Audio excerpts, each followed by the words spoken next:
I gave my tithe.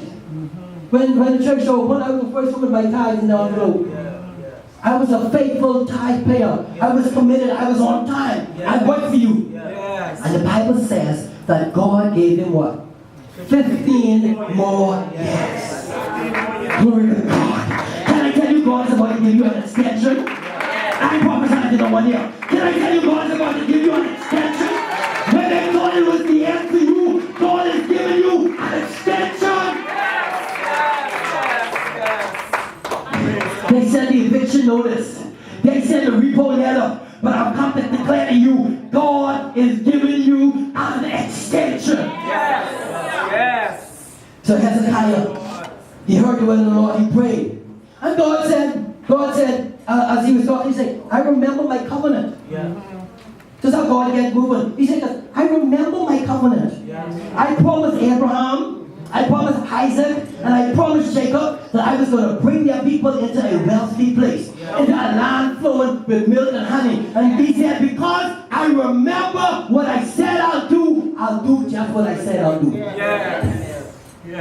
Even as it relates to Jesus coming on the scene in the Garden of Eden, God told Adam, say, the serpent's going to bruise your head and you're going to bruise his heel.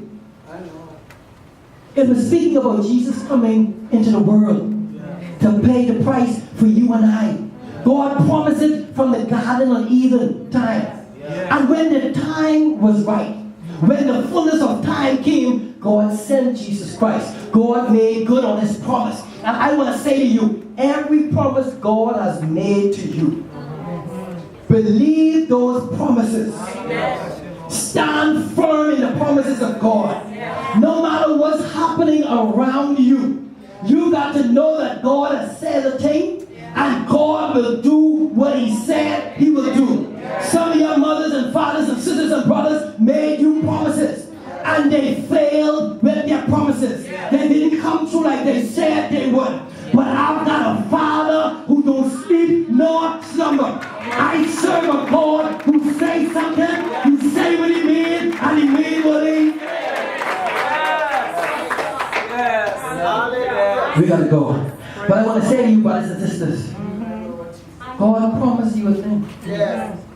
Resolve it in your mind. Come to the conclusion that God will do what he said. Go ahead. In Psalm 40, David says, in my distress, I did what? I cried to the Lord. He what? Heard my cry. Look at this. And what he did. And he delivered me out of an horrible pit. Some of you in some pits right now. Horrible pit. And some of them in this pit. Horrible pit. Disgraceful pit. Distasteful pit.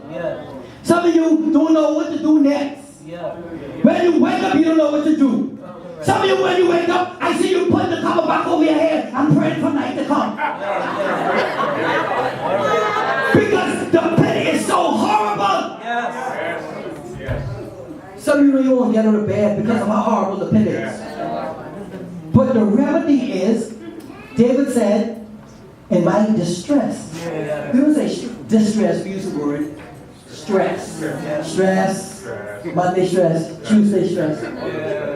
You know the song, because I heard you singing the other day. So, in his distress, he had enough sense to do what? To cry to God. Because he recognized God is the one that can help to deliver me. Because the problem I'm in, man can't do it. Why? Because if man do it, man coming back. If you scratch my back today, tomorrow I gotta scratch your back.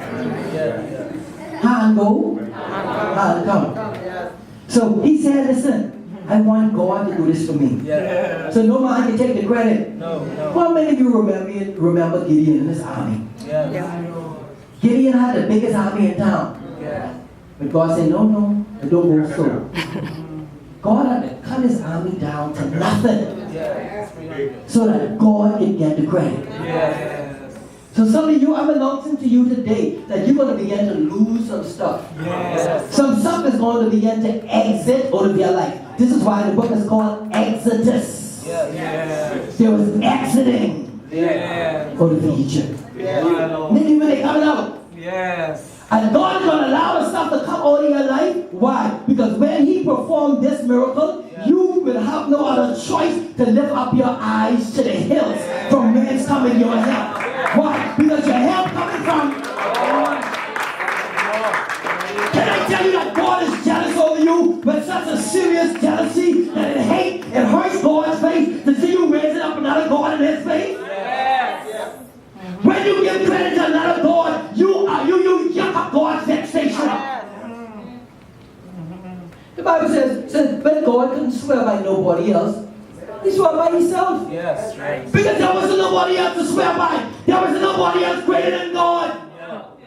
So why are you directing your praise to somebody else? Amen. Why are you giving the credit to somebody else? Why are you giving the honor and the glory to somebody else? Go ahead, come on. Give God the glory. Yeah. Give God the honor. Yeah. Give God the praise. And He'll give you the victory. We want the victory, but we don't want to go God's remedy. Yes. We want to do it our way. Yes. It is our way or the highway. Yes. And God said, no way, Jose. You will do it my way. Yes. And so if God has to humble you, if God has to crush you, if God has to bring you to your knees, if God has to lay you on a bed of affliction, so the only place you can look up is but up. Yes. He's going to do that. Yes. Too many times we're looking down on people because we see them in a situation. Yeah. But it says, don't look down on someone that you're about to pick them up. The Bible says that God said in chapter 3, God said He has come down to deliver. So it gives the idea that God was up in an elevated position. The Bible says heaven is God's throne and the earth is God's footstool. So God was up in heaven sitting down. But God said, in order for me to rescue my people, I have to come down to deliver them. And I want to declare to you that God has come down to pay attention to your case. I want to declare to you, God has come down to rescue you. God has come down to fix your marriage. He's come to fix your job. He's come to fix your finances. He's come to fix your health. He's come to fix your relationship. If you would just receive the fixing of God. How about the time we have to go? Brothers and sisters, it's time to dry up those tears. You've been crying, but not crying to God. I saw you on the telephone crying to this one and that one who can't help you. I saw you crying to someone who has the same problem you have. What's that to me? You have a problem and I have a problem. You in the hole and I in the hole. It's people being called someone who ain't in the hole to pull us out.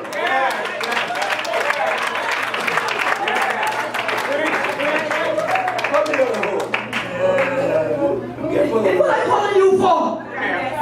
You can't help me. You only a setback. Come on. My Lord.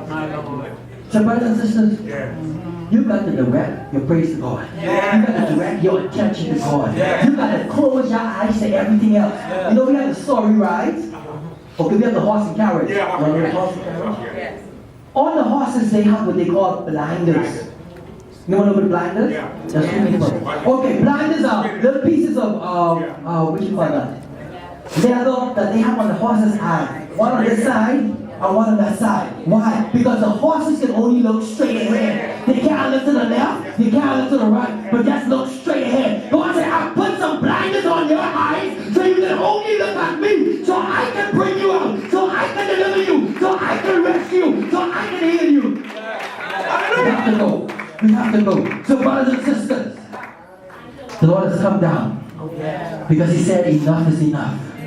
And too much is too much. Tell the person next to you, enough is enough. And too much is too much. There are those who see you in the pit. They see you in the Egyptian bondage. They see you in slavery. They see you in chains and in bonds and in cages. And these people are happy that you're in these conditions. Some of you You go and call these people and telling them your problem. Can I tell you what these people doing?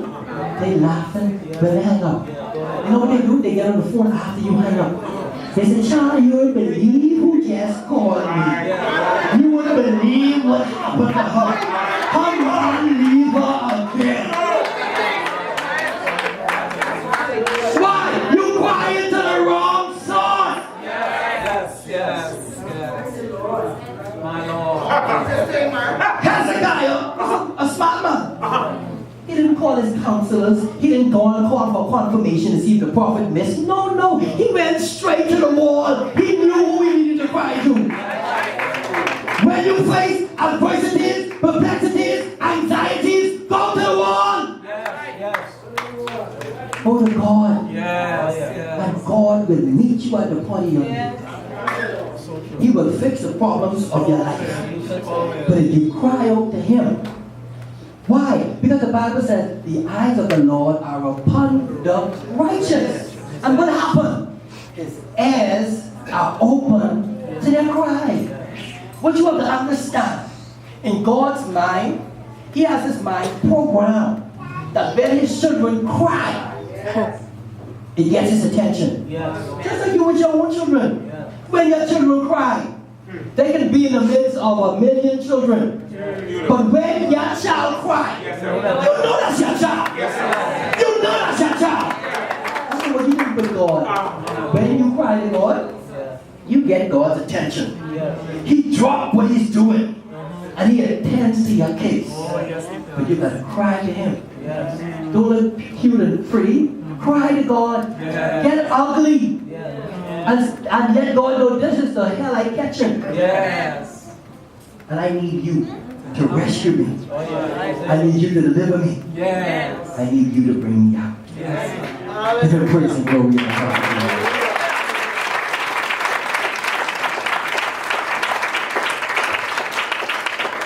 Enough is enough. That's it. Don't expect another day to be in the same problem. Don't expect another day to have the same issue in your life. Because the hour of visitation has come. This is your hour of visitation. This is your hour of deliverance. This is your hour of breakthrough. This is the turning point for you. This is the hour that God has projected and planned to bring you out. The question is, will you step forward and receive the breakthrough? Just as the children of Israel exodus Egypt, as they exited Egypt, it's time for you to exit the problem, to exit the slavery, to exit the prison, to exit the addiction, to exit the stronghold, to exit the generational curse that's in your life. Exit that family curse. Step out. And as you step out, you will recognize that the chains are falling. The chains that had you in bondage. The chains that limited your mobility. The Lord has come that you may have life and that you may have it more abundantly. Maybe there's one today that is in the bondage of sin. The Bible declares that our Lord Jesus Christ has come that He may call us out of darkness and into His marvelous light. Is there one today that says, Preacher, I don't know Jesus as my Lord and personal Savior. I have